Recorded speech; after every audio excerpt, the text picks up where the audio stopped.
بسم اللہ الرحمن الرحیم الحمدللہ رب العالمین والصلاة والسلام علی اشرف الانبیاء وسید المرسلین اما بعد رب اشرح لی صدری ویسر لی امری واحلل عقدۃ من لسانی یفقہوا قولی ربنا زدنا علما اللہم فقہنا فی الدین۔ آج میں انشاءاللہ تفسیر القرآن الکریم کے اس درس میں سورۃ الانعام اس کی آیت نمبر 153 سے 157 153 سے 157 تک کا مطالعہ کریں گے، اور آج کے جو ہمارے موضوعات ہیں ان میں سب سے پہلا موضوع جس میں اللہ رب العزت نے صراط مستقیم سیدھا راستہ کیا ہے وہ بتلایا ہے، اور پھر اس کے مقابلے میں یا اس کی مخالفت میں کہہ لیں تو جو فرقہ سازی ہے صراط مستقیم کو چھوڑ کر اس کی اللہ رب العزت نے حرمت فرمائی ہے۔ اسی طرح اللہ رب العزت نے اہل کتاب کے حوالے سے وضاحت کرتے ہوئے ان کے معاملات کو صاف اور کلیئر کرتے ہوئے اللہ رب العزت نے جو کتاب ہے اس کا حقیقی مقصد بیان کیا ہے کہ کتاب کا اصل میں مقصد کیا ہے۔ جو اہل کتاب کہلواتے ہیں تو کتاب کا مقصد کیا ہے، اور اسی طرح چلتے ہوئے آگے اللہ رب العزت نے جو رحمت کے اسباب ہیں ان کو بیان فرمایا ہے، اور پھر اسی طرح جو کفر کرنے والے لوگ ہیں ان کی جو بہانے ہیں ان کی بہانہ سازی ہے ان کا پردہ فاش کیا ہے، اور ان کے ان عذروں کو قبول اللہ رب العزت نے نہیں کیا ہے، اور اسی طرح جو دین سے کترانے والے لوگ ہیں، دین سے دور بھاگنے والے لوگ ہیں، اعراض کرنے والے جو لوگ ہیں ان کا بھی اور ان کے اعمال کا تذکرہ آتا ہے۔ تو درس کا آغاز کرتے ہیں اپنے پہلے موضوع سے جس میں اللہ رب العزت نے صراط مستقیم وہ کیا ہے وہ ہمیں پتہ چلتا ہے وہاں سے، اور فرقہ سازی کی حرمت جو ہے، اور یہ بڑا ہی اہم موضوع ہے، پہلا موضوع۔ تو آغاز کرتے ہیں آیت نمبر 153 سے۔ اعوذ باللہ من الشیطان الرجیم وَأَنَّ هَذَا صِرَاطِي مُسْتَقِيمًا فَاتَّبِعُوهُ وَلَا تَتَّبِعُوا السُّبُلَ فَتَفَرَّقَ بِكُمْ عَن سَبِيلِهِ ذَلِكُمْ وَصَّاكُمْ بِهِ لَعَلَّكُمْ تَتَّقُونَ۔ یہ ایک مختصر سی آیت آئی ہے جس میں اللہ رب العزت نے جو فرمایا وَأَنَّ و اور اَنَّ یہ اِنَّا ہی کی طرح ہے، اَنَّ بے شک، ہَذَا یہ، صراطی صراط راستے کو کہتے ہیں جو سورۃ الفاتحہ ہی میں ہم یہ پڑھ آئے ہیں، اور یہ صراطی یعنی یہ میرا راستہ ہے، اور بے شک یہ میرا راستہ ہے، مستقیماً اور یہ نکرہ صیغہ ہے جس کی وجہ سے اس کے معنی کے اندر وسعت پائی جاتی ہے، معنی وسیع ہو جاتا ہے، یعنی یہ سب سے سیدھا راستہ یہی ہے، یعنی اس سے زیادہ سیدھا اور اس کے علاوہ کوئی سیدھا راستہ نہیں۔ وَأَنَّ هَذَا صِرَاطِي مُسْتَقِيمًا، اور بے شک یہ ہے میرا راستہ جو بالکل سیدھا ہے۔ فَاتَّبِعُوهُ، تو یہاں پر فا، یہ فا تو کے معنی میں یا سو، لہذا اتبعوا یہ حکمیہ ہے، امر ہے، اتباع کرو تم سب، ہو اس کی یعنی اسی راستے کی جس کی طرف رہنمائی کی گئی ہے پہلے، تو اللہ فرماتا ہے لہٰذا تم سب اسی کی پیروی کرو۔ وَلَا تَتَّبِعُوا، و اور لا نہ، تَتَّبِعُوا تم سب اتباع کرو، وہی لفظ ہے فَاتَّبِعُوا جو پہلے آیا، اور نہ تم سب اتباع کرو، پیروی کرو۔ اتباع کا مطلب پیروی کرنا، پیچھے پیچھے چلنا، جیسے کوئی راستے کے نشان ہو تو ان نشانات قدم کے اوپر انسان چلے تو اسے کہتے اتباع۔ تو وَلَا تَتَّبِعُوا، اور نہ تم سب پیروی کرو، السُّبُلَ یہ سبیل کی جمع ہے، سبیل راستے کو کہتے ہیں، اور سبل یہ اس کی جمع آئی، یعنی تم ایک راستہ جو اوپر جس کا ذکر کیا گیا اس کو چھوڑ کر راستوں کی پیروی نہ کرو۔ لا تتبعوا السبل، جو زیادہ راستے تمہیں نظر آ رہے ہیں ان کی پیروی نہ کرو۔ فتفرق، فا پھر یعنی نتیجہ یہ نکلے گا اگر تم پیروی کرو گے، فتفرق فا تو تفرق وہ الگ کر دیں گے، تفرق وہ فرقہ فرقہ کر دیں گے، تمہارے اندر فرق پیدا ہو جائے گا، علیحدہ علیحدہ ہو جاؤ گے، الگ الگ کر دیں گے، بکم تم کو، عن سبیلہ عن یعنی اس سے سبیلی راستہ ہی یعنی اس کے، یعنی جو اللہ کا راستہ ہے وہ اس سے تم کو الگ کر دیں گے۔ ذالکم یہ ہے، وصاکم اس نے وصیت کی ہے تمہیں، جیسے پچھلے دفعہ ہم نے آیات میں پڑھا تھا، تو وہی وصیت کا معاملہ یہاں تک چل رہا ہے۔ اللہ فرماتا ہے ذالکم وصاکم، یہ ہے جو وصیت کی ہے اس نے تمہیں، بھی اس کی یعنی ساتھ اس کے، یعنی اللہ رب العزت نے جس وصیت کو کیا ہے اس قرآن کریم کے ذریعے سے، اللہ فرماتا ہے یہ وہی وصیت ہے، لعلکم، تاکہ تم تتقون، تم سب بچ جاؤ، تاکہ تم سب تقوی اختیار کرو اور ڈرو۔ تو یہ آیت مختصر سی جو ہمارے سامنے آئی، لیکن اس کے اندر جو موضوع ہے، اس کے اندر جو معنی ہے وہ بڑا ہی اہم ہے۔ آج کی ہماری جو زندگی ہے جس کے اندر ایک مسلمان جو ہے اپنے آپ کو مسلمان کہلواتا ہے، لیکن اس کے باوجود جب اتباع کی باری آتی ہے، جو اصل اسلام کا ماخذ اور منبع ہے، اصل اسلام کا معنی اور مفہوم ہے، اسلام کا معنی ہی یہ ہے کہ انسان تسلیم کرے، چیزوں کو مانے، فرمانبرداری کرے، اور اسی کو اتباع کہتے ہیں، اسی کو پیروی کرنا کہتے ہیں، پیچھے پیچھے چلنا کہتے ہیں، کہ آپ کو کوئی راستہ بتایا جائے اور آپ اس کی پیروی کریں۔ تو لہٰذا یہ جو موضوع ہے یہ بڑا ہی اہم ہے، اور اللہ رب العزت نے آج کے اس پہلی آیت کے اندر وہ اس کو واضح کیا ہے، اور سب سے پہلے اس کا آغاز کس سے کیا کہ ان ھذا صراطی مستقیما۔ سب سے پہلی بات تو یہ کہ اللہ رب العزت کا یہ فرمان ہے، جس کی وجہ سے اس کی اہمیت کا اندازہ ہوتا ہے کہ یہ بات بڑی اہم ہے۔ اور اس کے بعد اس آیت کو شروع کرنے سے پہلے اللہ رب العزت نے اس آیت کے شروع ہی میں انا، بے شک، یعنی ایک یقینی بات کی طرف اشارہ کیا ہے کہ بات اللہ کر رہا ہے، اور اس کے اندر بھی وہ یقین کا ایک جو لفظ ہے وہ اس کو استعمال کیا جا رہا ہے، یعنی انتہائی یقینی بات ہے۔ حالانکہ اللہ ہی صرف بتا دے تو اس کے اوپر ہم سب مسلمانوں کو یقین ہے، لیکن انا کہہ کر اس کا آغاز کیا گیا ہے کہ یہ یقین کی والی بات ہے کہ ھذا صراطی مستقیما، کہ یہ ہے وہ راستہ، ھذا یعنی یہ جو موجود ہے، یہ جو نئے آئیں گے جن کے بارے میں پہلے پتہ نہیں ہے، رسول اللہ صلی اللہ علیہ وسلم اور صحابہ کرام کے زمانے میں رسول اللہ صلی اللہ علیہ وسلم کے اوپر جب یہ قرآن نازل ہو رہا تھا تو ھذا یعنی جو حاضر کا صیغہ ہے، یہ جو سامنے موجود ہے جس کی طرف اشارہ کیا جا رہا ہے، یہ اس میں اشارہ ہے ھذا، تو جس کی طرف اشارہ کیا جا رہا ہے راستہ، یہ کون سا راستہ ہے؟ جو کل کوئی نیا راستہ ایجاد ہوگا وہ، یا وہ جو آپ کے سامنے ہے؟ تو لہٰذا یہ سامنے جو راستہ ہے جو اللہ کے نبی صلی اللہ علیہ وسلم کی زندگی کے اندر جو بتایا گیا، صحابہ کرام نے جس راستے کو سیکھا ہے، جس پر چلنا سیکھا ہے، اور رسول اللہ صلی اللہ علیہ وسلم نے جس پر چلنا سکھایا ہے انگلی پکڑ پکڑ کر تمام صحابہ کرام کو، تو اس کی طرف اصل میں اشارہ کیا جا رہا ہے کہ وَأَنَّ هَذَا صِرَاطِي مُسْتَقِيمًا، کہ یہی وہ اصل میں راستہ ہے جو بالکل سیدھا ہے، فَاتَّبِعُوهُ، لہٰذا تم اسی کی اتباع کرو۔ اور صراطی ایک راستہ، یہاں پر ایک تو اس کے لیے واحد کا صیغہ، یعنی راستے کوئی کئی نہیں ہے، جیسے آج بہت سے لوگ گمراہی پھیلانے کے لیے، لوگوں کو بیوقوف بنانے کے لیے ایسے الفاظ استعمال کرتے ہیں کہ جناب جو جہاں لگا ہوا ہے وہ لگا رہنے دے، اور دین کے اندر گنجائش کے نام پر یقیناً بعض چیزوں کے اندر دین میں گنجائش موجود ہے، لیکن وہیں پر جہاں پر دین نے خود گنجائش دی ہے، یعنی ہم نے خود گنجائش نہیں بنانی ہے، ہم نے خود سے راستے تلاش نہیں کرنے ہیں، بلکہ جہاں پر اسلام نے راستے دیے ہیں، رسول اللہ صلی اللہ علیہ وسلم نے اگر کسی جگہ پر کوئی ایک عمل دو طرح سے کر کے دکھایا تو یقیناً اس کے اوپر سر تسلیم خم ہے،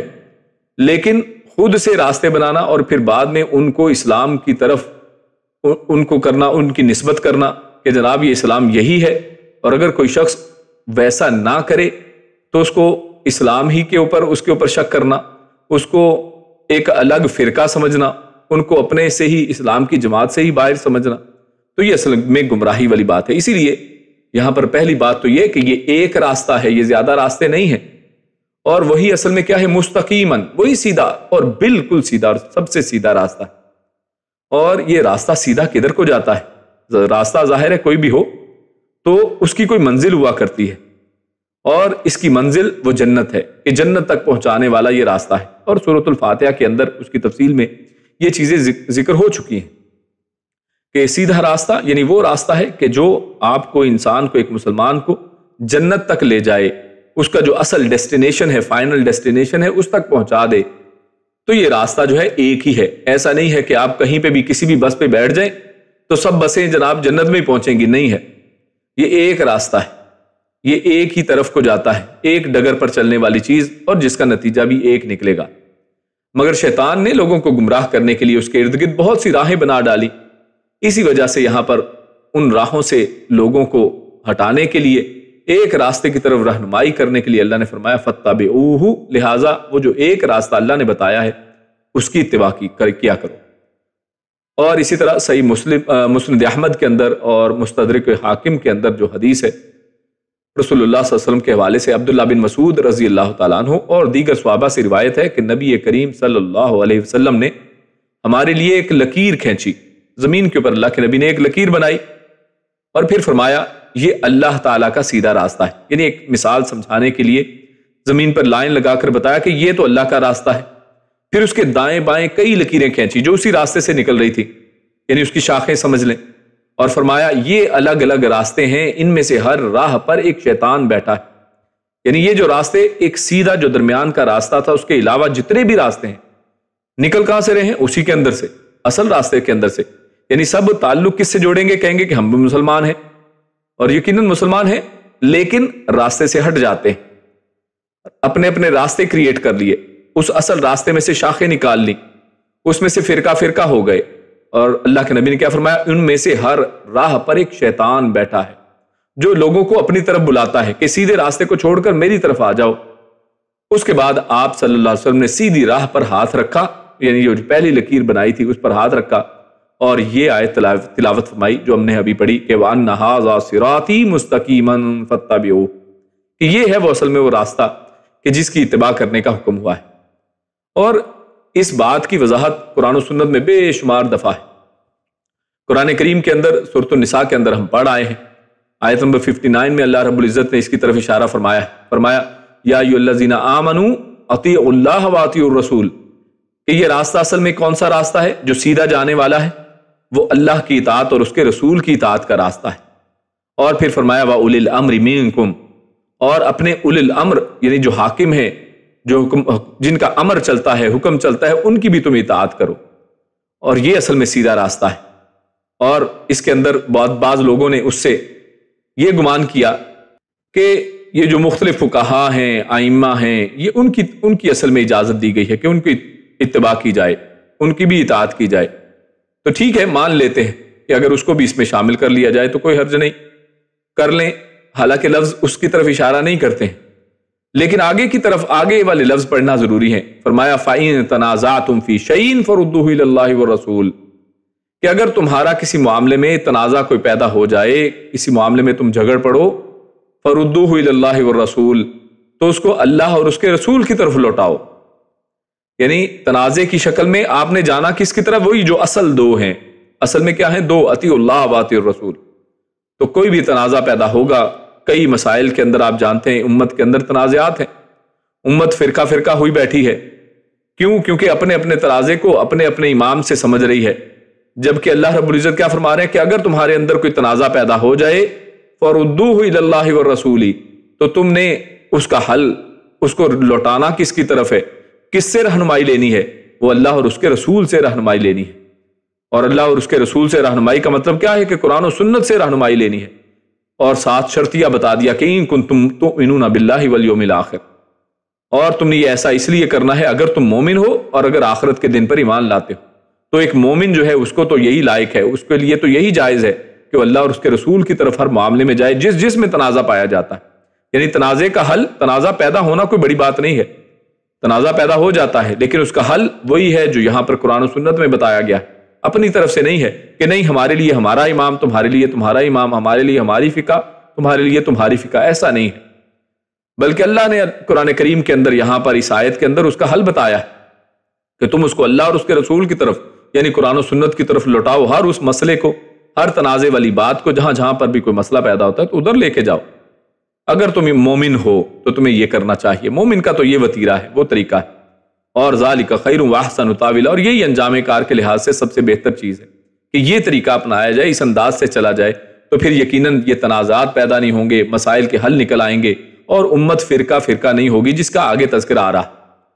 اور اسی طرح رسول اللہ صلی اللہ علیہ وسلم نے ترمذی میں حدیث ہے، فرمایا کہ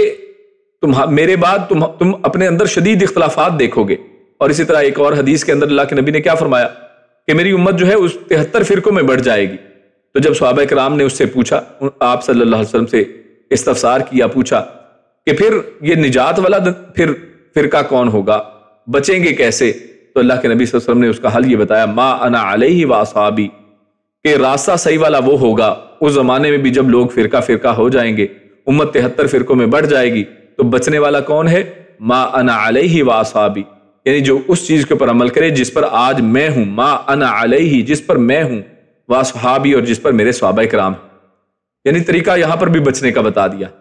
کہ جب فرقہ فرقہ امت ہوئی ہوگی اس وقت بھی سیدھا راستہ پہچاننا ہے تو کیا ہوگا؟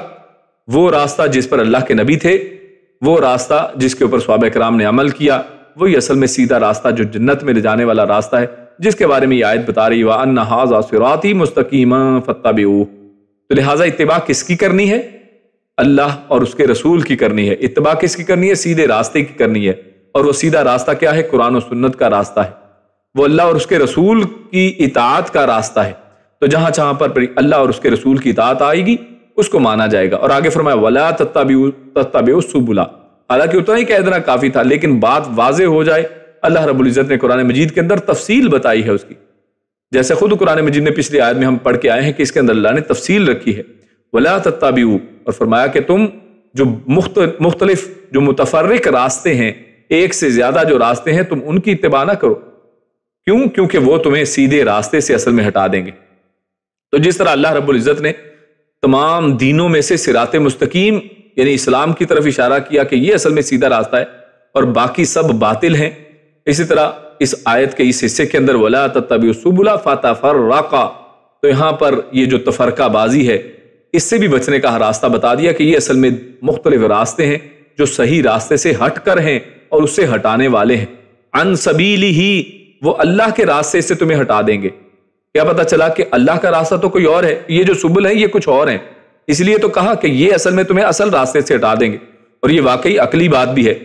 کہ دیکھیے آپ کے سامنے فرض کریں ایک سڑک درمیان میں جا رہی ہو اور پھر چھوٹی چھوٹی سڑکیں دائیں بائیں نکل رہی ہوں، کیا ایسا ممکن ہے کہ ایٹ اے ٹائم انسان اس مین ہائی وے کے اوپر بھی ہو اور ایٹ اے ٹائم انسان وہ کسی پگڈنڈی والی چھوٹے راستے کے اوپر بھی ہو؟ نہیں، یا تو انسان اس وقت یہاں پر ہوگا یا وہاں پر ہوگا، یعنی ایک وقت میں ایک ہی جگہ پر ہو سکتا ہے نا۔ تو اگر کوئی سیدھے راستے کے اوپر ہے، ہائی وے کے اوپر ہے، تو ہائی وے کے اوپر ہے، واضح بات ہے۔ اور اگر انسان نے وہ ہائی وے چھوڑ دیا ہے، چھوٹے چھوٹے راستوں پہ چلا گیا، تو اب وہ چھوٹے راستے کے اوپر ہے اور اصل راستے کو وہ چھوڑ چکا ہے۔ تو لہٰذا اس بات کو سمجھنے کی ضرورت ہے، اور اسی لیے اس سے یہ پتہ چلتا ہے کہ جس طرح تمام جو باطل دین ہیں ان کا رد اللہ نے فرمایا، اسی طرح اسلام میں فرقے بنانے سے بھی اللہ نے یہاں پر روک دیا ہے، اور اسلام میں سیدھی راہ صرف کتاب و سنت کے راستے کو بتایا ہے، جس پر وہ پہلے 3 زمانے گزرے ہیں، جن کے بارے میں خود رسول اللہ صلی اللہ علیہ وسلم نے صحیح بخاری کی حدیث کے مطابق اشارہ فرمایا کہ رسول اللہ صلی اللہ علیہ وسلم نے فرمایا کہ خیر الناس قرنی، کہ سب سے بہترین جو لوگ ہیں وہ میرے زمانے کے لوگ ہیں، اور ثم الذین یلونہم ثم الذین یلونہم، رسول اللہ صلی اللہ علیہ وسلم نے فرمایا پھر ان کے بعد والے جو ان سے ملنے والے ہیں، اور پھر اس کے بعد والے جو ہیں لوگ، ان کا زمانہ بہترین زمانہ ہے۔ تو لہٰذا یہی 3 زمانوں تک جو دین جو ہے وہ اس کو سمجھا جائے گا ان لوگوں سے، اسی لیے کہا جاتا ہے کہ اسلاف سے دین کو سمجھا جائے۔ دین کے شروع کے لوگ جنہوں نے رسول اللہ صلی اللہ علیہ وسلم کی شاگردی اختیار کی، اللہ کے نبی کی صحبت اختیار کی، اللہ کے نبی سے دین سیکھا، ان سے سیکھا جائے، بجائے اس کے کہ آج ایک شخص مجدد بن کر اٹھے اور لوگوں کو کہے کہ میں تمہیں دین سکھاتا ہوں، اور وہ قرآن و سنت کو چھوڑ کر اپنی عقلوں کے پیچھے چلنا شروع ہو جائے۔ اس کے سوا سب راستے ممنوع ٹھہرتے ہیں، لہٰذا اس سے پتہ چلتا ہے کہ باقی سب راستے جتنے بھی ہیں وہ ممنوع ہیں، خواہ وہ مذاہب اربع ہوں،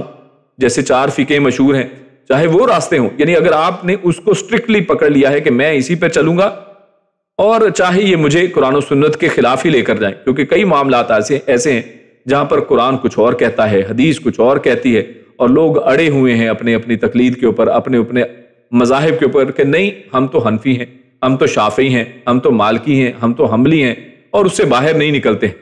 تو جب انسان اس انداز میں اس کے فقہاء کے پاس جائیے،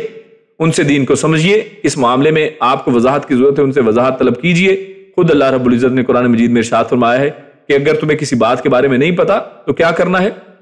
آپ اہل علم کے پاس جائیں، اہل علم کے پاس جایا جائے، ان سے سبق سیکھا جائے، ان سے معاملات کو سیکھا جائے، دین کو سیکھا جائے، دین کو لیا جائے۔ لیکن تقلید کرنا کہ اپنے آپ کو بالکل آنکھیں بند کر لینا کہ جو یہ کہیں گے صاحب وہ ٹھیک ہے، تو یہ بات درست نہیں ہے۔ کیوں؟ کیونکہ یہ شروع ہی میں یہ تمام جو فرقے ہیں، یہ تمام جو مذاہب ہیں، شروع ہی بعد میں ہوئے ہیں۔ یہ بعد میں شروع ہونے والے ہیں، یعنی جب انسان ان کے اوپر اگر اسٹرکٹلی انہی کے اوپر چلنا شروع کر دے تو یہ تو کوئی اور پھر راستہ ہے پورے کا پورا، اور پرانی اور نئی ہر قسم کی بدعات یہ تمام جو ہیں گمراہ کن ٹھہرتی ہیں۔ اور خود ائمہ دین اور سارے مجتہدین سلف و خلف نے یہی وصیت کی ہے کہ کوئی ان کی تقلید نہ کرے، بلکہ سب کے سب کتاب و سنت کی اتباع کریں۔ یہی صراط مستقیم ہے جس کی طرف اللہ نے دعوت دی ہے۔ اور اس حوالے سے چند یہاں پر میں نے جو چار بڑے ائمہ ہیں ان کے اپنے جو ہیں وصایا جو ہیں کہہ لیں، وصیتیں کہہ لیں، یا ان کے اقوال جو کتابوں میں نقل کیے گئے، تو چند آپ کے سامنے رکھے ہیں۔ امام ابو حنیفہ رحمہ اللہ، کیونکہ ان کے تقلید کرنے والے دنیا کے اندر سب سے زیادہ پائے جاتے ہیں، تو لہٰذا وہ خود کیا کہتے ہیں، رد المختار اس کے حاشیہ در المختار جلد نمبر 1 صفحہ 68 پر وہ فرماتے ہیں کہ صحیح حدیث ہی میرا مذہب ہے،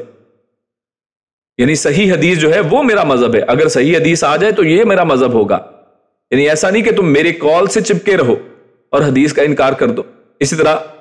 الانتقاء فی فضائل الثلاثہ صفحہ نمبر 145 میں وہ کہتے ہیں کہ کسی کے لیے حلال نہیں ہے کہ ہمارے قول کے مطابق فتوی دے جب تک اسے معلوم نہ ہو کہ ہمارے قول کا ماخذ کیا ہے، یعنی صرف میرے قول کو صرف میرا قول سمجھ کے لے لینا کہ نہیں بڑے امام ہیں وہ فرما رہے ہیں تو صحیح ہوگا، اس گمان پر نہیں لینا، بلکہ آپ اس وقت تک فتویٰ نہ دیں، یعنی مفتی کو سمجھایا جا رہا ہے کہ جب تک ہمارے قول کا ماخذ پتہ نہ ہو کہ میں کس کے مطابق فتویٰ دے رہا ہوں، وہ کون سی آیت ہے، وہ کون سی حدیث ہے، تو وہ کون صحابہ کرام کا اثر ہے، صحابہ کرام کا کوئی عمل ہے یا اللہ کے نبی کا عمل ہے، جب تک پتہ نہیں ہے آگے فتویٰ نہ دے۔ اسی طرح ان سے پوچھا گیا کہ جب آپ کی بات کتاب اللہ کے خلاف ہو، یعنی ایسا ممکن ہے نا کہ انسان کچھ بول لے کیونکہ انسان ہے، نبی تو نہیں ہے،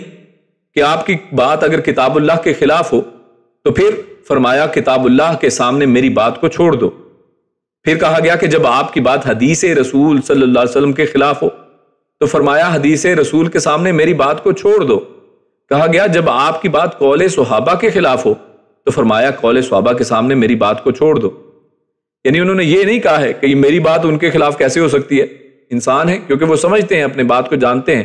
کہ انسان ہے، غلطی کر سکتا ہے، تو لہٰذا اگر کوئی ایسا معاملہ آئے تو پھر تم نے کس کو فوقیت دینی ہے، کتاب اللہ کو، رسول اللہ صلی اللہ علیہ وسلم کی حدیث کو، صحابہ کرام کے اقوال کو فوقیت دینی ہے۔ اس طرح امام مالک رحمہ اللہ نے فرمایا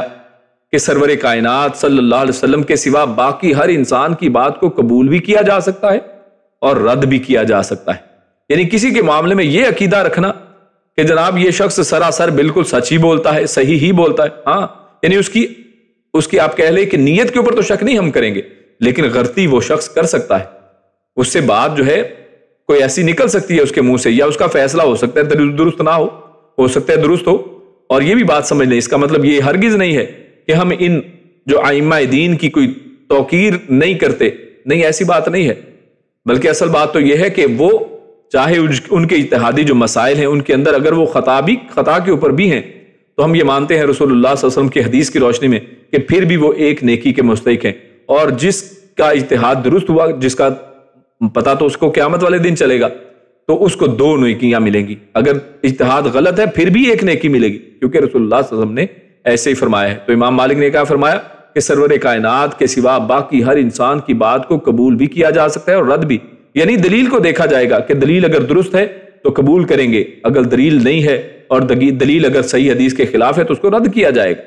اس طرح امام شافعی رحمہ اللہ نے فرمایا کہ جب میری کسی بات کے مقابلے میں حدیث صحیح ثابت ہو تو حدیث پر عمل کرو اور میری بات کو چھوڑ دو، یعنی وہ حال نہیں کہ جیسا آج ہم لوگوں نے کر رکھا ہے کہ نہیں ہم ہر صورت میں اپنے امام ہی کی بات مانیں گے، یعنی یہ تو اس کو پوجنے والی پھر بات ہوئی، یہ تو اس کو اپنا امام کی بجائے اپنا خدا بنانے والی بات ہے، اس کی ہر بات کو ماننا ضروری آپ کے لیے ٹھہرا، تو ایسی بات نہیں ہے، بلکہ صحیح بات کو عمل کرنا ہے جو حدیث کے اوپر حدیث کے مطابق ہو، ورنہ اس کو چھوڑ دیا جائے۔ امام احمد بن حنبل رحمہ اللہ نے فرمایا کہ نہ میری تقلید کرو، نہ مالک کی، نہ شافعی کی، نہ اوزاعی کی، نہ ثوری کی، یعنی ان جیسے جو بڑے بڑے ائمہ ہیں ان کی تقلید نہ کرو، کہ ان کی تقلید کرو، بلکہ جہاں سے انہوں نے دین لیا ہے تم بھی وہیں سے دین حاصل کرو۔ اور انہوں نے دین کہاں سے لیا تھا؟ امام مالک کہاں سے دین لیتے تھے؟ قرآن و سنت سے۔ امام شافعی، امام اوزاعی، امام ثوری اور خود امام احمد بن حنبل کہاں سے دین لیتے تھے؟ یہ کتاب و سنت سے دین لیتے تھے، تو لہٰذا وہیں سے ہم بھی دین لیں وہیں سے ہم یعنی اس کے دلائل مانگے جائیں. آپ ٹھیک ہے علماء کے پاس جائیں. کوئی شخص کہہ سکتا ہے کہ جناب ہمیں تو نہیں پتا ساری کتابیں ہم نے تو نہیں پڑھی, تو ٹھیک بات ہے, بالکل صحیح بات ہے, علماء کے پاس جایا جائے. اللہ نے خود فرمایا ہے کہ جس چیز کے بارے میں نہیں پتا ہے فَاسْأَلُوا أَهْلَ الذِّكْرِ إِن كُنتُمْ لَا تَعْلَمُونَ, ان کے پاس جائیں. لیکن ایسا نہیں ہے کہ وہ آپ کو کوئی بھی بات کہیں اور آپ بغیر کسی دلیل کے اس کے اوپر اس طرح سے پکے ہو جائیں کہ جیسے قرآن مجید کے بارے میں پکا ہوا جاتا ہے. ہاں, ان کے جو اقوال ذاتی اقوال ہیں وہ ذاتی ہیں, ان کے اوپر عمل کیا بھی جا سکتا ہے, ان کو چھوڑا بھی جا سکتا ہے, اور جس کے اوپر وہ دلیل قرآن و سنت سے دیں تو یقیناً اس دلیل کے اوپر عمل ہوگا. اصل میں تو وہ تقلید پھر ٹھہرے گی نہیں, بلکہ وہ تو دلیل بن گئی, وہ تو قرآن و سنت کی اتباع ہوئی اصل میں. تو لہٰذا قرآن و سنت ہی کی اصل اتباع یہی اصل ہے. تو آخر میں اللہ رب العزت فرماتے ہیں کہ ذالکم وصاکم بہ لعلکم تتقون,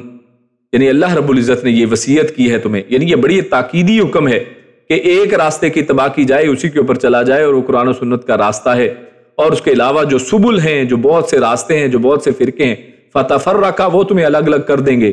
اور کس سے الگ کریں گے؟ عن سبیلہ, اللہ کا جو وہ ایک سیدھا راستہ ہے اس سے ہٹا دیں گے تمہیں. قرآن و سنت سے تم ہٹ جاؤ گے. آپ کسی بھی فرقے کے اندر جاؤ, یقیناً آپ کہیں نہ کہیں, یعنی یہ نہیں کہ پورے کا پورا, کہیں نہ کہیں قرآن و سنت سے انسان ہٹ جاتا ہے. کیوں؟ کیونکہ قرآن و سنت بعض اوقات بعض معاملات میں کچھ اور کہہ رہے ہوتے ہیں, لیکن انسان کہتا ہے نہیں جناب میں تو اس فرقے کا ماننے والا ہوں, اس کی وجہ سے وہ اس قرآن و سنت کو چھوڑ دے گا اور اس فرقے کو نہیں چھوڑے گا. تو اس کا کیا مطلب ہوا؟ اس کی تعظیم اس نے بڑھا دی اور وہ فرقے میں پڑ گیا اور اصل راستے کو اس نے چھوڑ دیا.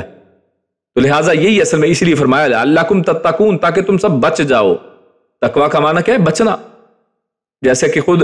ابن عمر رضی اللہ تعالیٰ نے فرمایا تھا کہ تقویٰ کس طرح سے سمجھا جائے, تو ان کو دوسرے صحابی نے سمجھایا کہ اس طرح سے آپ سمجھیں تقویٰ کو کہ انسان خاردار جگہ سے اپنے کپڑوں کو بچا کر کے وہ جو کانٹے ہیں وہ میرے کپڑوں کو چھید نہ دیں, ادھیڑ نہ دیں, تو اس انداز سے اسے بچ بچ کر جایا جائے. تو لہٰذا اس سیدھے راستے کے اوپر چلنا اور بہت سے راستوں سے بچنا, اس کا اصل میں اللہ نے حکم فرمایا لعلکم تتقون, تاکہ تم بچ جاؤ اور یہ غلط راستوں کے اوپر چلنے سے تم بچ جاؤ. وہ جو غلط راستے جن پر شیطان بیٹھے ہیں, جیسے اوپر ہم نے حدیث میں پڑھا, ان سے تاکہ تم بچ جاؤ, اور تم جہنم تک جو لے جانے والے راستے ہیں ان سے بچ جاؤ. کیونکہ یہ مختلف جو راستے ہیں ان سے بچ کر اس سیدھے راستے کے اوپر چلنا یہ اصل میں چیز ہے, اور یہ ہر صورت ہمیں کرنا ہے. اس لیے اللہ رب العزت نے یہاں پر وصیت کے طور پر کہا کہ تاکہ تم تقوی اختیار کرو, تاکہ تم بچو. اس کے بعد اگلے موضوع کی طرف چلتے ہیں, جس میں اللہ رب العزت نے جو کتاب ہے اس کا حقیقی مقصد بیان فرمایا ہے, اس سے ہمیں پتہ چلتا ہے. اور جو رحمت کے اسباب ہیں, رحمت کب آتی ہے, کس صورت میں آتی ہے, وہ ہم جانیں گے. تو اللہ رب العزت فرماتا ہے ثم آتینا موسى الكتاب تماما على الذي احسن وتفصيلا تماما على الذي احسن وتفصيلا لكل شيء وهدى ورحمة لعلهم بلقاء ربهم يؤمنون وهذا كتاب انزلناه مبارك فاتبعوه واتقوا لعلكم ترحمون. تو یہاں پر دو آیات ہم نے جو تلاوت کی ہیں, ان میں پہلی آیت میں اللہ رب العزت نے جو فرمایا ثم آتینا, ثم پھر آتینا ہم نے دی, موسیٰ علیہ السلام کو الکتابہ کتاب, یعنی ہم نے موسیٰ علیہ السلام کو بھی کتاب دی, تماماً پوری کرنے والی, یعنی مکمل کرنے والی, علی الذی ان لوگوں پر جس نے, یعنی جو علی اوپر, الذی جو, احسن و تفصیلا جس نے نیکی کی, یعنی ان لوگوں کے لیے اللہ رب العزت نے موسیٰ علیہ السلام کو بھی ایک کتاب جو مکمل کرنے والی تھی احکامات کو, وہ دی. کن لوگوں کے لیے؟ الذی احسن, جنہوں نے نیکی کی, وتفصیلا اور تفصیل بیان کرنے کے لیے اللہ رب العزت نے یہ کتاب دی, لکل شیء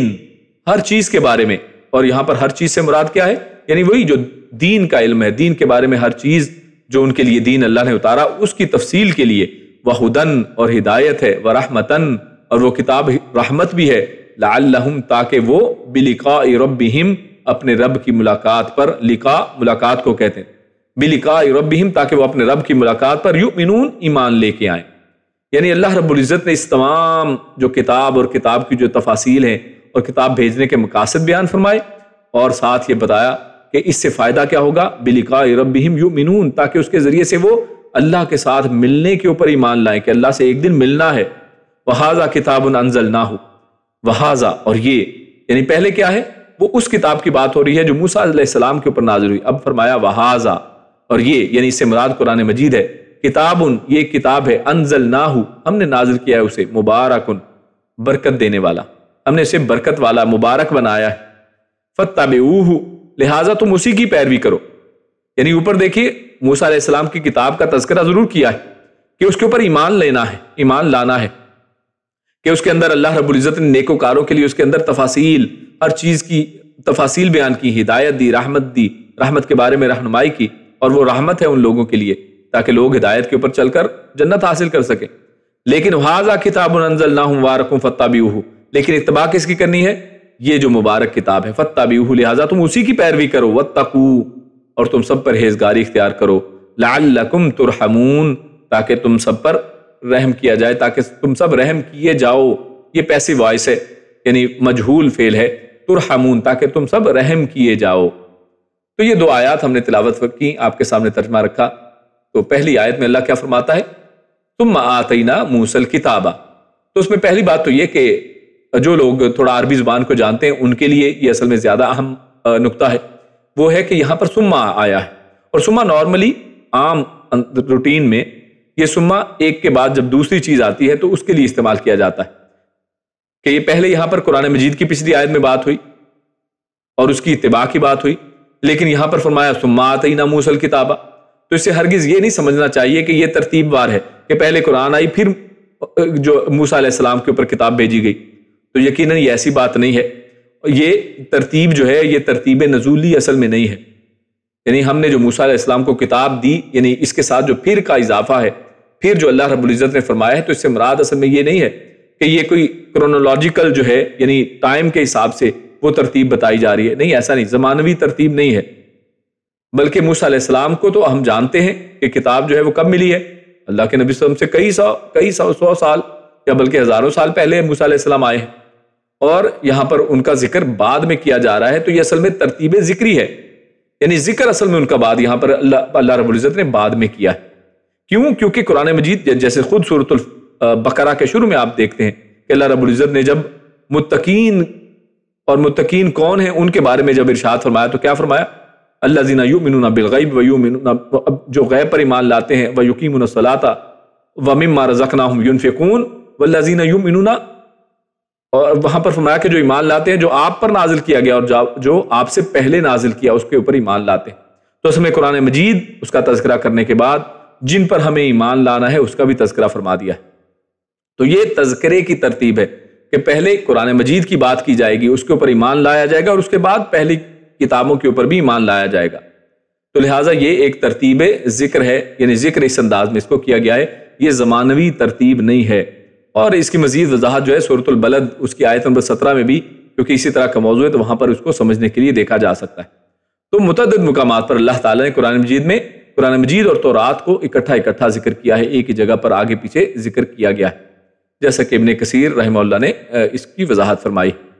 تو خیر اللہ نے کیا فرمایا کہ یہ جو موسیٰ علیہ السلام پر کتاب نازل کی گئی یہ کیا ہے؟ تماماً علی الذی،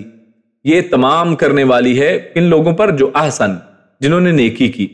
تو تماماً یہاں پر اتماماً یعنی پورا کرنے کے معنی میں ہے، یعنی ہم نے تورات ہر اس شخص پر نعمت پوری کرنے کے لیے جو نیکی کرے اور ہر چیز کی تفصیل، رہنمائی اور رحمت کے لیے نازل فرمائی۔ اور یہ ظاہر ہے موسیٰ علیہ السلام کے اوپر نازل ہوئی تو ان کے زمانے کے اعتبار سے اس کی بات یہاں پر کی جا رہی ہے، تاکہ ان کے زمانے کے جتنے بھی لوگ تھے وہ کوئی بہانہ نہ بنا سکیں، وہ یہ نہ کہہ سکے کہ ہمیں تو پتہ ہی نہیں چلا، ہم تو نیکی کرنا چاہتے تھے۔ تو اللہ رب العزت نے فرمایا کہ اس کو پورا کرنے کے لیے اللہ رب العزت نے ان زمانے کے تمام نیک لوگوں کے لیے اس کو نازل کیا، تاکہ اس کے اندر تمام دین کی تفصیلات بھی آ جائیں، ہر چیز کا اس کے اندر تذکرہ بھی آ جائے، اس کے اندر ہدایت بھی ہو کہ تم نے کس طرح سے ہدایت پر چل کر جنت کو حاصل کرنا ہے، اور اس کے اندر رحمت بھی ہو کہ جس کے ذریعے سے اللہ رب العزت لوگوں سے راضی ہو جائے، اور ایمان انسانوں کے دلوں کے اندر آ جائے کہ آخرت کے دن کے اندر ملنا ہے، آخرت میں اللہ رب العزت کے ساتھ ملاقات ہونی ہے۔ تو یہ تمام تفصیلات اللہ رب العزت نے تماماً کہہ کر بتا دی ہیں، یہ سب کچھ اس کے اندر ہے، اس کو اللہ رب العزت نے مکمل ان کے زمانے کے لیے بھیجا تھا،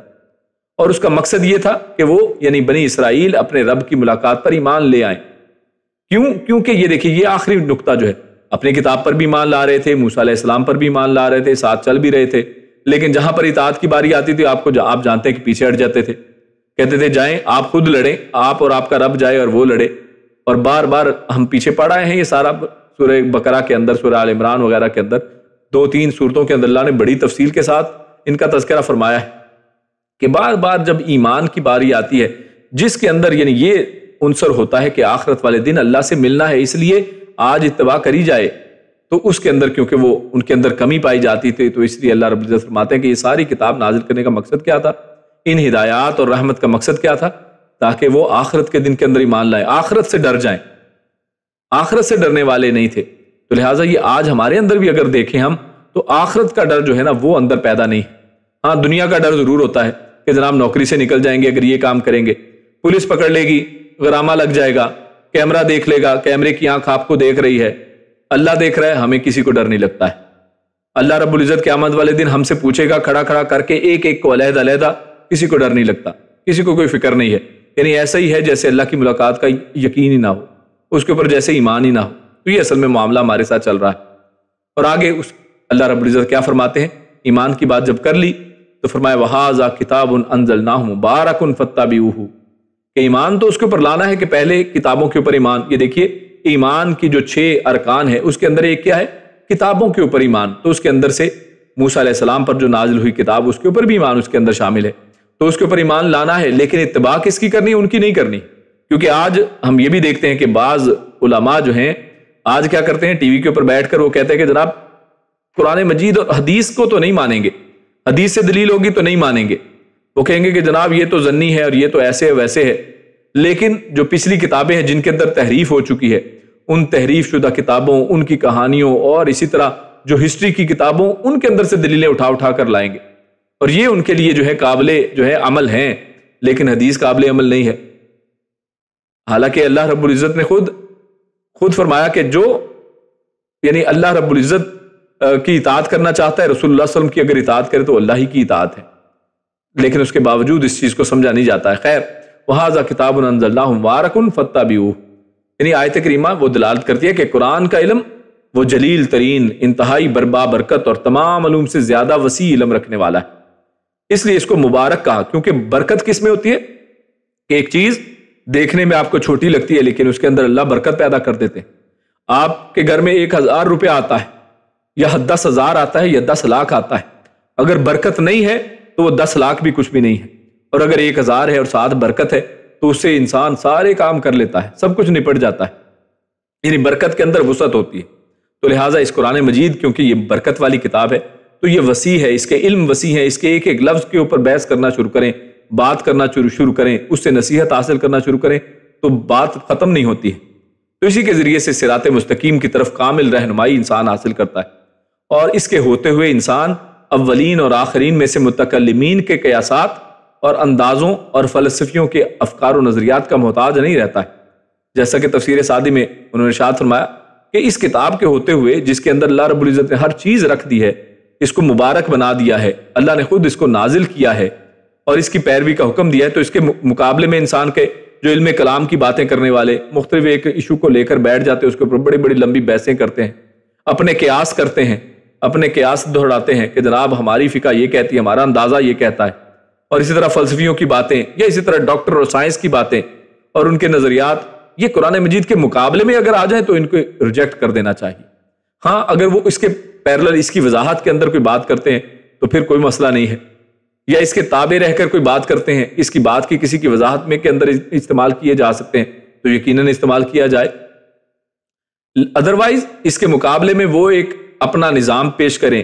وہ اس کے مقابلے میں اپنی ایک فکر پیش کریں، اس کے مقابلے میں اپنا ایک انداز اور سوچ پیش کریں تو اس کو مانا نہیں جائے گا۔ تو اس لیے فرمایا فَاتَّبِعُوهُ کہ اس کو اللہ نے بھیجا اس لیے کیوں، فا تو یعنی لہٰذا، نتیجہ پھر یہ ہے اتَّبِعُوهُ اس کی اتباع کرو،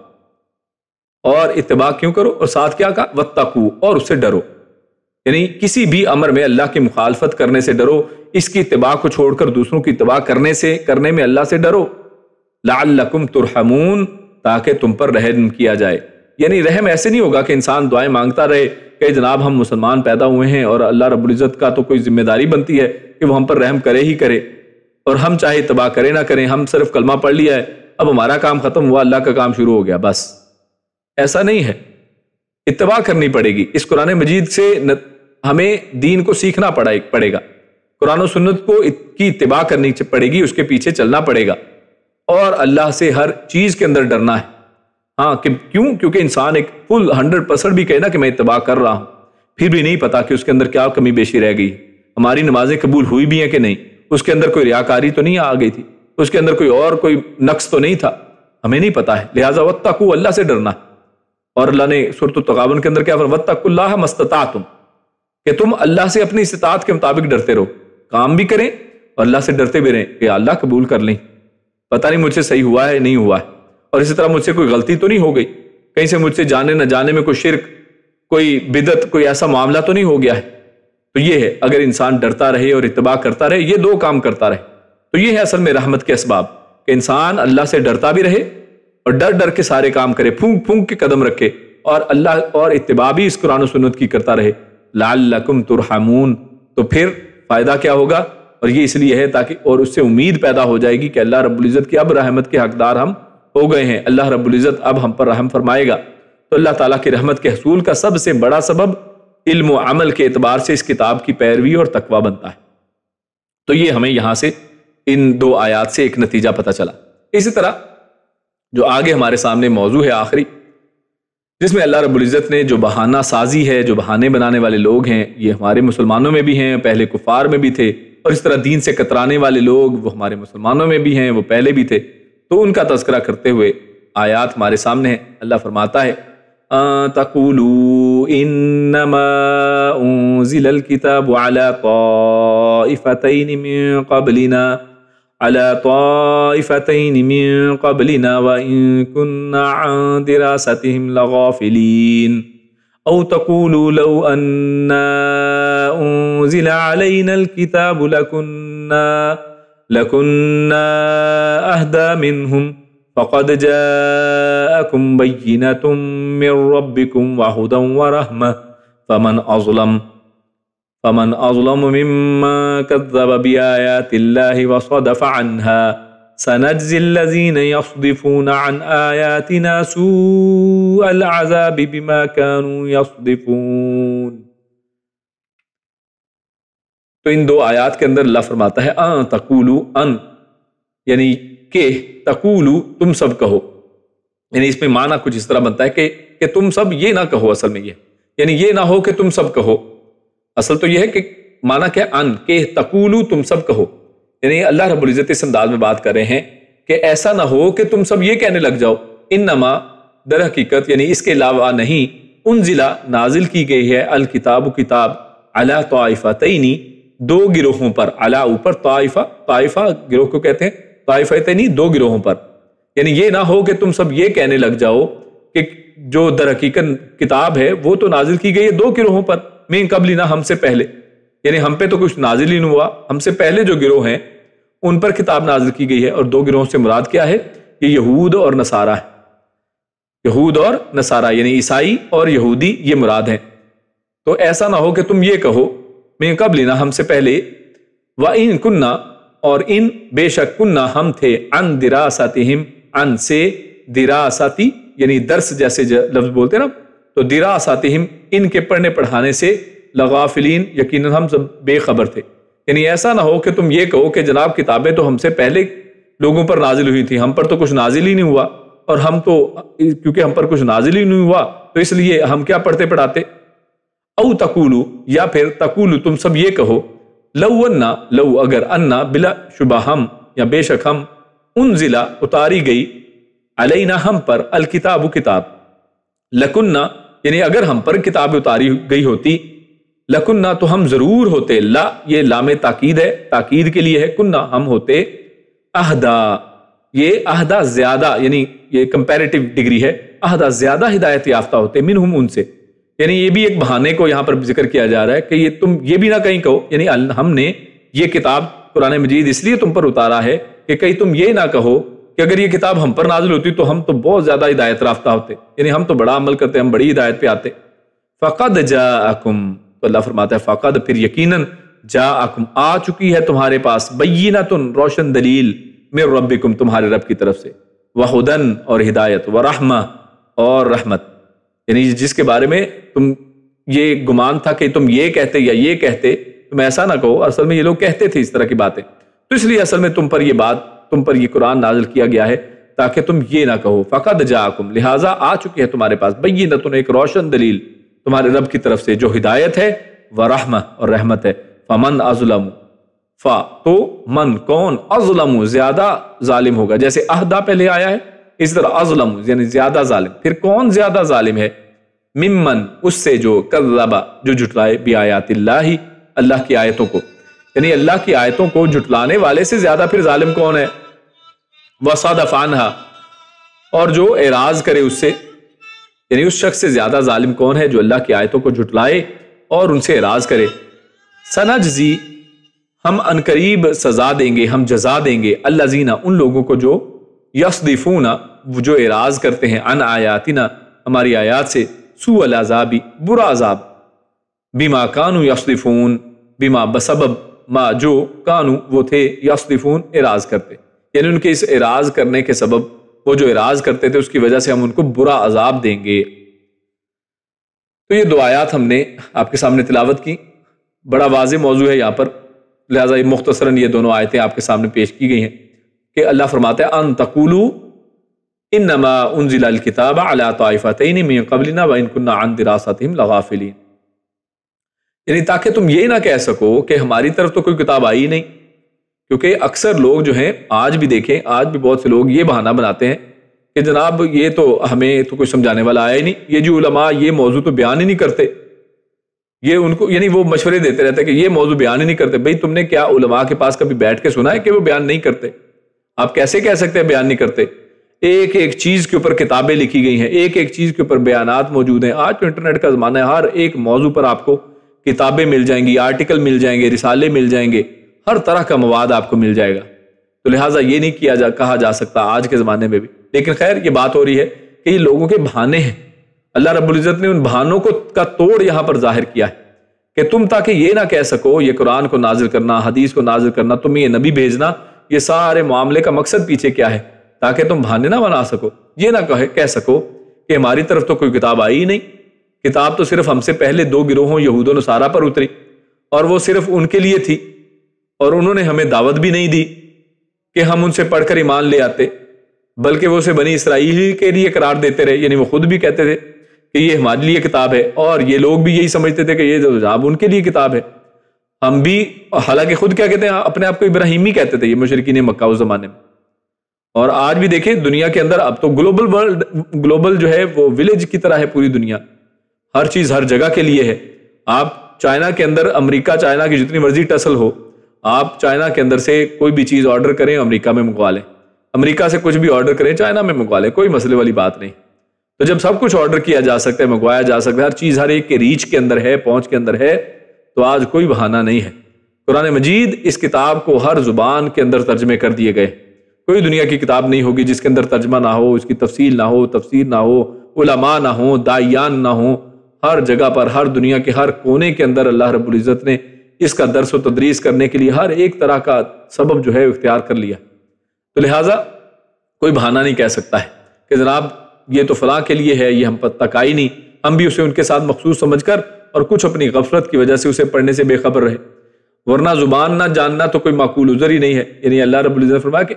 زبان نہ جاننا بھی عذر نہیں ہے، یعنی اگر نہ بھی ٹرانسلیشن ہو، یا کوئی کہہ سکتا ہے کہ آج سے 100 سال پہلے 200 سال پہلے اتنی ٹرانسلیشن نہیں تھی، تو کوئی بات نہیں۔ آپ جانتے ہیں کہ دیکھیں اسپائنگ کرنے کے لیے لوگ کتنی زبانیں سیکھ لیتے ہیں، کسی نوکری کو حاصل کرنے کے لیے لوگ کتنی زبانیں سیکھ لیتے ہیں، کیا کیا کچھ سیکھ لیتے ہیں۔ اور آج تو ایسی زبانیں، یعنی صرف بولنے والی زبانیں نہیں، کوئی PHP سیکھ رہا ہے، کوئی فلاں لینگویج سیکھ رہا ہے، کوئی جناب جاوا اسکرپٹ سیکھ رہا ہے، کوئی HTML سیکھ رہا ہے، یعنی وہ زبانیں جو سمجھ میں نہیں آتی اور وہ بھی سیکھی جاتی، اور ایک ایک چیز کوڈ دماغ میں زبانی یاد رہتا ہے۔ تو ہر طرح کی لینگویجز جو ہیں وہ سیکھی سکھائی جاتی ہیں، تو یہ قرآن مجید کیوں نہیں سیکھا جا سکتا؟ تو اصل میں یہ پرائورٹی کی بات ہے، یہ اہمیت کی بات ہے کہ کیا اہمیت، انسان کس چیز کو اہمیت دیتا ہے۔ لوگوں کی ایسی مثالیں موجود ہیں کہ لوگوں نے 10 15 دنوں میں زبانیں سیکھ لی ہیں اگر وہ سمجھنا چاہتے ہیں۔ تو لہٰذا یہ اہمیت ہم جتنی دیں گے، جتنا وقت دیں گے، اتنا ہمیں فائدہ ہوگا۔ تو خیر، اور ٹرانسلیشن موجود ہیں ہر ایک طرح کی، انگلش میں، اردو میں، پنجابی میں، ہر زبان میں آپ کو ٹرانسلیشن مل جائے گی۔ تو لہٰذا آج کوئی یہ بہانہ نہیں بنا سکتا ہے۔ اور اگلی آیت نمبر 157 میں اللہ رب العزت نے کیا فرمایا؟ او تقولوا لو ان انزل علینا الکتاب، یا پھر یعنی یہ ایک پھڑی مارنا ہے، لوگ بڑا پھڑیاں مارتے ہیں نا، اس طرح سے بڑھ بڑھ کے باتیں کرتے کہ جناب ہمارے پہ ہوتی نا تو ہم تو بہت ہدایت یافتہ ہوتے. یعنی آج بہت سے مسلمان یہ اس طرح کی باتیں کرتے ہیں، جناب اللہ کے نبی کے زمانے میں ہم ہوتے نا تو ہم یہ کرتے، ہم وہ کرتے. آج دیکھیے امت کے اندر کیسے کیسے مصائب ہیں. آج ہم کیا صحابہ کرام کی طرح کر رہے ہیں؟ نہیں کرتے. نہ ہماری حکومتیں ویسے کرتی ہیں، نہ ہماری عوام ویسے کرتی ہے، کوئی بھی ویسا نہیں کرتا ہے. لہذا کوئی یہ نہیں کہہ سکتا کہ ہم زیادہ ہدایت کے اوپر ہوتے ہیں اگر ہمارے پہ نازل ہوتی. جو کچھ ہے ہاں اس کے اندر رہ کے اگر ہم ہدایت کے اوپر عمل کر لیں تو یہی ہماری کوشش ہونی چاہیے. یہ جو زیادہ اپنے آپ کے اوپر ایسی باتیں کرنا یہ درست نہیں ہے. اس لیے فرمایا او تقولو، یعنی اللہ نے یہ بھی بہانہ دور کر لیا، یہ عذر بھی نہیں کہ یہ عذر نہ تم کر سکو کہ جناب ہم پہ کتاب نازل ہوتی نا تو ہم بڑے ہدایت کے اوپر ہوتے. تو کتاب تو نازل ہوئی ہے، آپ کے اوپر ہی ہے، رہتی دنیا تک کے لیے اب قرآن مجید موجود ہے. یہ سمجھے آپ ہی کے اوپر نازل ہو رہا ہے اور آپ کے سامنے موجود ہے، ترجمے موجود ہے، ہر چیز موجود ہے. اور اس کے اندر فرمایا فقط جاکم بینہ، پھر ایسی بھی نہیں ہے کہ کوئی مبہم کتاب ہو کہ معنی سمجھ نہیں سکتے آپ. نہیں، یہ مبہم بھی نہیں ہے، روشن دلیل ہے. یہ قرآن مجید میں ہر چیز کو بڑا واضح روشن انداز میں بیان کیا گیا ہے، جو صرف ہدایت اور رحمت ہی نہیں بلکہ اپنے سچے ہونے کی واضح اور روشن دلیل بھی ہے. یعنی آپ دلیل مانگنا چاہیں خود قرآن مجید کو پڑھیں پورا. اور آج تو یوٹیوب کے اوپر ایسی ایسی ویڈیو موجود ہیں، لوگ صرف اس کی ایک ایک دو دو آیتیں پڑھ کر مسلمان ہو رہے ہیں. پہلے زمانے میں بھی ایسے ہی تھا کہ انسان اگر اس کو غور سے پڑھے دیکھے تو انسان ماننے پہ مجبور ہو جاتا ہے کہ اس سے روشن، اس سے واضح، اس سے سکون دینے والی بہترین کتاب کوئی دنیا میں نہیں. اور ایسا بھی نہیں ہے کہ صرف یہ عربوں کے لیے تھی کہ عربوں کے لیے تو اس میں روشنی تھی، ان کو تو سمجھ آتی تھی عربی زبان سمجھنے والوں کو. نہیں، بلکہ یہ قیامت تک کے تمام لوگ اور تمام اقوام کے لیے ہے. آج ہر زبان میں اس کو پڑھا اور سمجھا جا سکتا ہے اور احکامات الہی معلوم کیے جا سکتے ہیں. یہی وجہ ہے کہ اللہ کے فضل سے تمام اقوام میں اسلام پھیل چکا ہے. ہاں ہمارے ملکوں میں یہ کہہ سکتے ہیں ہم اپنے آپ کو سمجھانے کے لیے کہ ہمارے ملکوں میں سکڑ رہا ہے، مسلمان تو ہم ہیں لیکن اسلام کتنا پتہ ہے کسی کو کوئی پتہ نہیں ہے. اسلام ہوتا کیا ہے، ایمان کیا ہے، ایمان کے تقاضے کیا ہیں، ایمان کے جزیات کیا ہیں، کسی کو کوئی پتہ نہیں ہے. عقیدہ کسے کہتے ہیں، عقیدہ کس کے ساتھ لگانا ہے، کس کے ساتھ نہیں لگانا، کوئی پتہ نہیں ہے. شرک کیا ہے، توحید کیا ہے، کوئی پتہ نہیں ہے. ہاں یہاں پہ ہماری طرف سے سکڑ رہی ہیں چیزیں اور باہر پھیل رہی ہیں. کیوں؟ یہ اللہ رب العزت جس کو شرف دے، جو کوشش کرے اس کے لیے ہے. تو یہ اصل میں اگلی بات آ رہی ہے کہ پھر کیا ہوا. اللہ فرماتا ہے فمن اظلم ممن کذب بآیات اللہ وصدف عنہا، کہ اس سے زیادہ بڑا ظالم پھر کون ہوگا کہ جو اللہ کی آیتوں کو جھٹلائے. یعنی یہ دو کام کرے، ایک تو جھٹلائے کہ آیت پتہ چل گئی، کہتا ہے جی میں نہیں مانتا، ہمارے فرقے میں نہیں ہے، ہمارے مذہب میں نہیں ہے، ہمارے مولوی صاحب نے نہیں بتائی ہے، اس کو جھٹلا دیتا ہے. وصدف عنہا، اور دوسرا اسے اعراض کرے یعنی اس سے منہ موڑے، قرآن مجید کی آیتوں کو سے منہ موڑ لے. قرآن کی آیت کچھ کہے تو جناب وہ کہے کہ اب یہ کیا بنے گا، اب یہ تو آیت آ گئی، اب کیا کریں. اب پوری اس کی کوشش ہے کہ کسی نہ کسی طریقے سے اس سے اعراض کیا جائے، اس سے منہ موڑا جائے، اس کو بھول ہی جائیں کوئی لوگ. سنجزی الذین یصدفون عن آیاتنا سوء العذاب بما كانوا یصدفون. تو اللہ رب العزت نے فرمایا کہ اس طرح یہ جو لوگ قرآن مجید سے کنارہ کرنے والے، قرآن مجید سے بھاگنے والے، کترانے والے ہیں، یہ جو لوگ ہیں ان کو اللہ رب العزت قریب سزا دے گا. اور کیسی سزا؟ سوء العذاب، یعنی برا عذاب. عذاب تو ویسے ہی برا ہوتا ہے لیکن کوئی خاص عذاب ہے، مزید برائی کا اس کے اندر تذکرہ ہے کہ برا عذاب اللہ دے گا کن کو؟ جو قرآن مجید سے اعراض کرتے ہیں، دین سے اعراض کرتے ہیں. یہاں پر اللہ رب العزت نے جو ہدایت اور دین نازل کیا ہے، جو کتاب نازل کی ہے، اس کے بارے میں بات ہو رہی ہے کہ اسے اعراض کرنے والے جو ہیں ان کے لیے کوئی نتیجہ اچھا نہیں ہے. کفار جو ہے، اور اس کے اندر یہ بھی ایک معنی جو ہے وہ پایا جاتا ہے کہ انسان خود بھی روکے اور دوسروں کو بھی روکے. یصدفون میں اعراض جب کوئی انسان کرتا ہے، خود کتراتا ہے، تو دیکھیے نا، خود جب کترائے گا اپنی فیملی کو بھی نہیں جانے دے گا پھر وہاں پہ، کیونکہ خود کتراتا ہے ایسی باتوں میں. تو جب ایسا معاملہ ہوگا تو جس کے والے سے ہم پہلے بھی پڑھ آئے ہیں سورۃ النساء میں کہ ان الذین کفروا وصدوا عن سبیل اللہ قد ضلوا ضلالا بعیدا، کہ وہ لوگ جنہوں نے کفر کیا اور اللہ کے راستوں سے وہ روکتے بھی ہیں، یعنی خود بھی روکتے ہیں اور دوسروں کو بھی روکتے ہیں، رکنے کا سبب بھی بنتے ہیں. تو یہ لوگ اصل میں دور کی گمراہی میں اصل میں پڑ گئے، یعنی انہوں نے جھٹلایا بھی ہے قرآن مجید کو، یہ اعراض بھی کرنے والے لوگ ہیں، اور اپنے اس اعراض کی وجہ سے، اپنے اس جو ہے کترانے کی وجہ سے، جھٹلانے کی وجہ سے وہ شدید عذاب کا سامنا کرنے والے ہیں. اور اسی پر اپنی بات کو ختم کرتے ہیں. اللہ رب العزت سے دعا ہے کہ اللہ رب العزت نے جو پڑھا یہاں پر سنا اس پر عمل کرنے کی توفیق عطا فرمائے. اللہ رب العزت نے عمل اور اچھی سمجھ کی توفیق عطا فرمائے. سبحان ربک رب العزت عما یصفون وسلام علی المرسلین والحمد للہ رب العالمین. جزاکم اللہ خیر و بارک اللہ فیکم. السلام علیکم ورحمۃ اللہ وبرکاتہ.